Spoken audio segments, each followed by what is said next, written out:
Oh, c'est marrant, il le prend pas, c'est fou. Un petit rodage avant que tout fonctionne.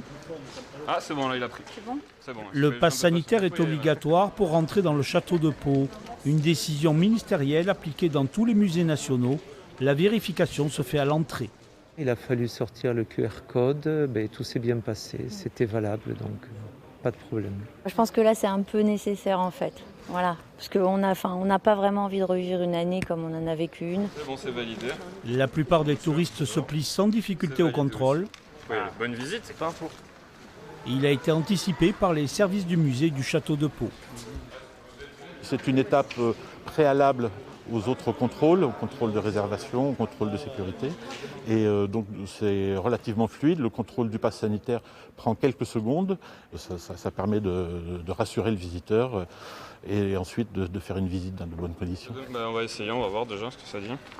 Pour certains, la visite n'aura pas lieu aujourd'hui. Ah non, monsieur, je pense que c'est valide qu'à partir de demain, monsieur, désolé. Il me manque un jour pour avoir un pass sanitaire valide.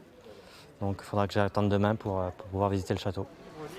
Ouvert tous les jours, le château de Pau, monument le plus visité de la ville, accueille des touristes de toute la France et l'Europe. Aujourd'hui, c'est un groupe d'une quarantaine de Bulgares qui est venu. Passe sanitaire en poche pour une visite du sud-ouest. It's okay, you can go. Le château du Pau est un monument très intéressant. Il est lié avec Henri IV. Il sait l'histoire et il voudrait voir le château. Cet été marque la reprise normale des visites au château. La jauge est aujourd'hui avec le pass sanitaire de 75 personnes contre 50 la semaine dernière. Le port du masque est maintenu à l'intérieur. Cet été, le château de Pau a déjà accueilli près de 12 000 personnes au mois de juillet.